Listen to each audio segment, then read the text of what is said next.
अस्सलाम वालेकुम नाजरीन, मैं हूं जवाद अहमद और आप देख रहे हैं नाजरीन मेरा YouTube channel Jawad news official. नाजरीन, अलीमा खान साहिबा का दो टोक ऐलान सामने आया है नाजरीन, आपसे शेयर करेंगे नाजरीन। इस्लामाबाद हाई कोर्ट से नाजरीन कुछ ब्रेकिंग न्यूज़ आपसे शेयर करेंगे नाजरीन। सुप्रीम कोर्ट का भी अहम फैसला सामने आ गया है नाजरीन, ये भी आपसे शेयर करेंगे नाजरीन। और अपनी चौथी खबर में बात करेंगे कि उमर कोर्ट का जो इलेक्शन है नाजरीन, वहाँ कितनी धांधली हुई और वहाँ क्या हुआ है नाजरीन, कितना बड़ा रंदा फेरा गया और इस पर पीटीआई के अहम रहनुमा का क्या मौक़िफ़ है नाज़रीन, कि किस तरह नाज़रीन धांधली करके पीटीआई को हरवाया गया है उमरकोट में, जहां पीटीआई के ख़िलाफ़ आवाम में सख्त मुज़ाहमत पाई जा रही थी।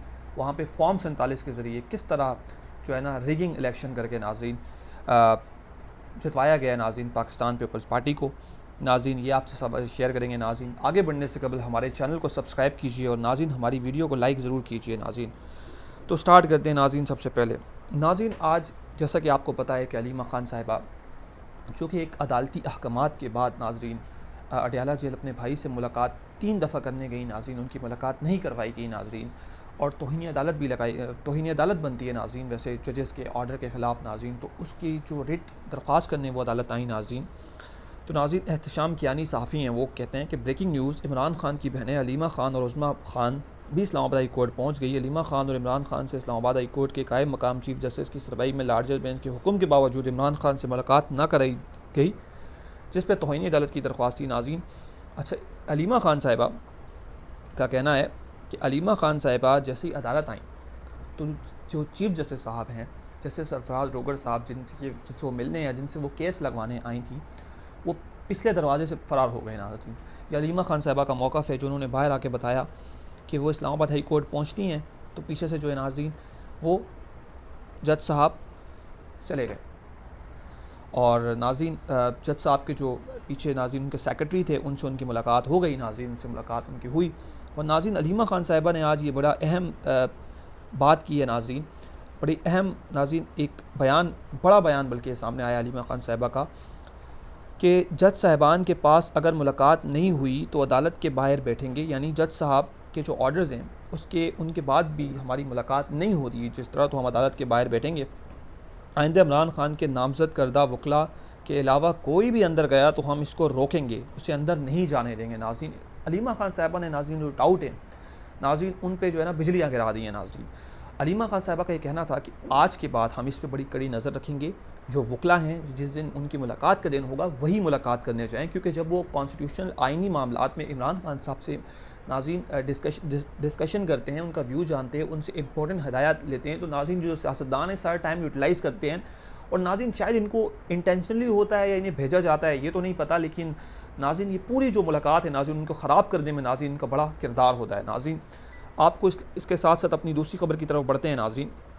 नाज़रीन, इस्लामाबाद हाई कोर्ट, जैसा कि आपको पता है कि इस्लामाबाद हाई कोर्ट के अंदर नाज़रीन अहमद नूरानी साहब जो हैं उन्होंने एक स्टोरी की थी आर्मी चीफ़ के ख़िलाफ़, जो कि जिस पे बहुत सारे नाज़रीन आपको सवाल भी हो सकते हैं, बहुत सारी अदारे को भी नाज़रीन उससे बड़ा जिसे कहते हैं कि बुरा लग सकता है और गलत भी उनकी चीज़ें बहुत सारी हो सकती हैं, लेकिन उन्हें कानूनी तरीके से नाज़रीन अमेरिका के अंदर जहाँ वो होते हैं उन्हें सू भी किया जा सकता है और अदालतों में लेके जाया जा सकता है। बट ये मौक़िफ़ है उनके घर वालों का कि उनके भाइयों को नाज़रीन एजेंसीज़ ने उठाया है।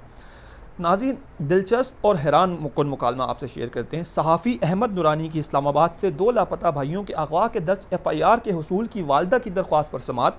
जस्टिस अमीन मिन्हाज साहब ने इस्लामाबाद पुलिस को नोटिस जारी करके 10 दिन बाद 28 अप्रैल तक जवाब तलब कर लिया। कहना यह नाज़रीन कि केस चल रहा है जिसे जस्टिस अमीन मिन्हाज सुन रहे हैं, 2 भाइयों का केस। उस केस में वो तारीख बहुत देर से डाल रहे हैं। जो FIR दर्ज हुई है वो FIR की कॉपी जो है नाज़रीन वो वकला को, अहमद नूरानी के भाइयों के वकला और उनके जो घर वाले हैं उन्हें नहीं मिल रही, जिसकी वजह से उन्होंने एक रिट पिटिशन दायर की जिससे उनकी वो FIR की कॉपी नाज़रीन उन्हें मिल जाए। नाज़रीन, ये कॉपी मिलने पे जो दरख्वास्त की समाअत की गई है नाज़रीन, इस पर ईमान मज़ारी साहिबा ने जज साहब को ये कहा भी है बारहा कि जज साहब आप ऑर्डर दीजिए, आप ऑर्डर दिए दें, वो हमें फ़रहम कर दें कि उन्होंने क्या FIR दर्ज की है नाज़रीन। जिस पे नाज़रीन ईमान मज़ारी की नाज़रीन मैं आपको स्टेटमेंट भी बताता हूँ। ये मुतफ़र्रिक़ दरख्वास्त में नोटिस जारी कर रहा हूँ, FIR मिल जाएगी। FIR लेने के और भी तरीके हैं, आइंदा समाअत मरकज़ी केस के साथ होगी। जस्टिस अमीन मिन्हाज ने कहा अगली तारीख बहुत लंबी है, अदालत अगर ऑर्डर जारी कर दे तो बेहतर होगा। ईमान मज़ारी एडवोकेट, FIR हासिल करने के लिए प्रोसिक्यूशन ब्रांच में भी दरख्वास्त दें। जस्टिस अमीन मिन्हास, हमें बताया गया कि FIR सील कर दी गई है। सील कैसे की जा सकती है? ईमान मज़ारी साहिबा का सवाल था बड़ा अहम। ये तो अभी ज़ुबानी बात है, आप तहरीरी तौर पर दरख्वास्त दें। जस्टिस अमीन मिन्हास, अदालत ने इस्लामाबाद पुलिस को नोटिस जारी करके 28। नाज़रीन, ये बेसिकली आपको बताने का मकसद ये है कि ये इंसाफ है। आपका केस नहीं सुना जाता जल्दी, आप अदालत जाते हैं, आप कहते हैं कि FIR जो पुलिस ने अपनी मर्ज़ी से दर्ज की है उसकी कॉपी मुझे फ़राहम कर दी जाए, मैं देखूँ क्या FIR दर्ज की है, FIR में क्या मौक़िफ़ अपनाया गया है, हमारे जो मौक़िफ़ है उससे वो FIR मिलती है या नहीं मिलती। तो जज साहब ने जिस दिन एक मेन मरकज़ी केस सुनना था जिसके खिलाफ उन्होंने रेट पिटिशन की थी कि हमारी जल्दी सुनवाई हो, नाज़रीन वो उसी केस के साथ जज साहब सुनेंगे। ईमान मज़ारी साहब ने बारह कहा कि ये FIR हमें नहीं दे रहे, तो जज साहब ने कहा आप रिटर्न उनको लिख के दें। यानी जो आपके साथ ज़्यादती कर रहा है आपको उसके पास ही जज भेज रहा है कि चाहे आप उनके पास जाएँ, हुकूमत के पास। तो नाज़रीन basically you all are very aware कि क्या हो रहा है नाज़रीन, इस मुल्क के अंदर एक ड्रामा रचाया जा रहा है नाज़रीन। बेसिकली हर कोई नाज़रीन फ़नकारी कर रहा है, बेसिकली आसान अल्फाज में अगर ये कहा जाए तो गलत नहीं होगा नाज़रीन।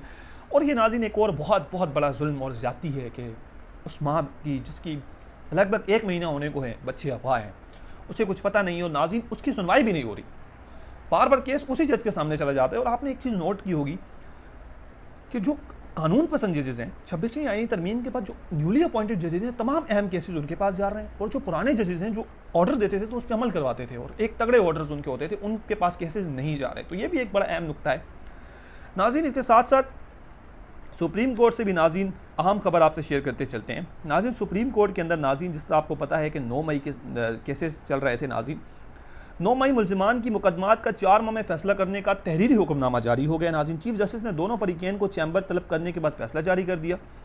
ट्रायल कोर्ट 4 माह में 9 मई मुल्ज़िमान के मुकदमात का फैसला करें नाज़रीन। एक से ज़ायद मुकदमात के मुल्ज़िमान की हाजिरी से इस्तिस्ना की दरख्वास्तों पर कानून के मुताबिक फ़ैसला किया जाए। सो बेसिकली जो सुप्रीम कोर्ट है नाज़रीन, उसका आज ये तहरीरी हुक्मनामा सामने आ गया है कि नाज़रीन जिससे कि इनका जो केस का फ़ैसला है नाज़रीन वो 4 महीनों में करने का तहरीरी हुक्मनामा सुप्रीम कोर्ट ने जारी कर दिया है, जिसमें उनका जो फ़ैसला है नाज़रीन वो जल्द से जल्द किया जाए। नाज़रीन इसके साथ साथ नाज़रीन जो फ़ौजी अदालतों का केस चल रहा था, जो सिविलियन का फ़ौजी अदालतों में ट्रायल का केस चल रहा था नाज़रीन, उसमें भी नाज़रीन जो है वो दलाइल मुकम्मल हो गए नाज़रीन। और उसमें भी नाज़रीन सुप्रीम कोर्ट में सिविलियन के फ़ौजी अदालतों में ट्रायल के मुकदमे की 54वीं समात वज़ारत दिफ़ा के वकील ख्वाजा हारिस ने अपने दलाइल मुकम्मल कर लिए।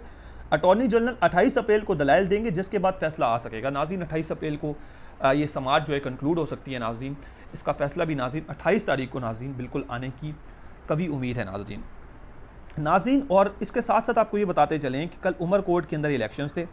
उमर कोर्ट के इलेक्शंस की जैसा कि आपको पता है कि PTI का मतलब वहाँ जिसे कहते हैं बहुत ज़्यादा PTI को, बल्कि उसके साथ जो दीगर अपोजिशन जमातें थी नाज़रीन, उनके साथ अवाम का बड़ा एक ज़बरदस्त रिस्पांस था, क्योंकि नहरों के मामले पे अवाम बड़ी क्लियर है कि यार ये नहरें नहीं बननी चाहिए नाज़रीन। इस पर उमर अयूब साहब जो सेक्रेटरी जनरल PTI है नाज़रीन, उनका बहुत अहम बयान आया है नाज़रीन, और अपोजिशन लीडर है नाज़रीन, कौमी असम्बली में भी हो। उन्होंने कहा कि Umar court election people party को पता था हार जाएंगे, इसलिए लाल मलही जो PTI के कैंडिडेट थे और अपोजिशन जमातों के भी की जीत को ठप्पे लगाकर छीन लिया गया। क्या आसिफ जरदारी, बिलावल जरदारी और मुराद अली शाह ने सिंधियों का सौदा किया? तो नाज़रीन आप अंदाज़ा कीजिए। और वाकई में बहुत सारी वीडियो सामने आ रही हैं जिसमें नाज़रीन ठप्पे लगाए जा रहे हैं नाज़रीन, जिसमें जो है नाज़रीन इलेक्शंस को बदला जा रहा है नाज़रीन, इलेक्शन के नताइज को रोका गया नाज़रीन। और इसमें आपको पता है ये काफ़ी हद तक ट्रेन हो चुके हैं हमारे कुछ लोग, जिन्होंने इस दफ़ा बड़ी चालाकी के साथ नाज़रीन इलेक्शन को चुराया है। जब वो इतनी ज़्यादा बड़े पैमाने पे इलेक्शंस को बड़े अच्छे तरीके से रिग कर सकते हैं नाज़रीन, एक्सपीरियंस हो जाता है ना काम का, तो नाज़रीन ये एक हल्के का इलेक्शन उससे रिग करना क्या बड़ी बात है नाज़रीन। और मुझे पता है कि अगर हम कर भी लेंगे तो PTI वाले आगे ज़्यादा से ज़्यादा क्या कर सकते हैं। बेसिकली 26वीं आईनी तरमीम के बाद अब आप अदालत में जाएंगे तो अदालत आपको हुकूमत के पास भेजेगी, हुकूमत के पास भेजेगी और हुकूमत आपको अदालत के पास भेजेगी। तो ये बोल्ट कभी कोर्ट उनके बोल में, कभी कोर्ट हुकूमत के बोल में। तो हुकूमत के नाज़रीन रावी सब चैन ही चैन लिख रहा है नाज़रीन। उम्मीद करता हूँ आज की वीडियो आपके लिए इन्फॉर्मेटिव साबित हुई होगी नाज़रीन। अपनी राय से हमें ज़रूर आगाह करें और हमारे चैनल को सब्सक्राइब कीजिए और मुझे दीजिए इजाज़त। अल्लाह हाफ़िज़।